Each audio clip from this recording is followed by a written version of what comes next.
দিনাজপুর সহ দেশের উত্তরের জেলাগুলোতে শীত বাড়তে শুরু করেছে। সেই সঙ্গে শীত নিবারণে লেপ-তোশকের দোকানে ভিড় করছেন ক্রেতারা। উপজেলার হাটবাজার ও রাস্তাঘাটে ভ্রাম্যমাণ লেপ-তোশক ব্যবসায়ীদের আনাগোনাও বেড়েছে। সকাল থেকে সন্ধ্যা পর্যন্ত পাড়া মহল্লা ও শহরের অলিতে গলিতে শোনা যাচ্ছে লেপ-তোশক ও জাজিম বিক্রেতাদের হাঁকডাক।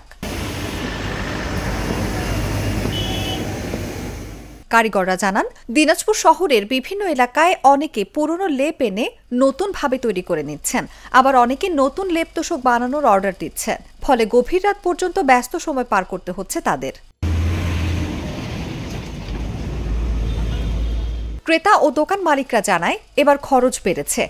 লেপ তোশক ও জাজিমে প্রকারভেদে ৩০০ থেকে ৫০০ টাকা নেওয়া হচ্ছে। সবকিছুর দাম বাড়তি। আর কারিগররা বলছেন, লেপ-তোশক ও জাজিম তৈরিতে পর্যাপ্ত মজুরি বেড়ে যাওয়ায় খরচও বেড়েছে।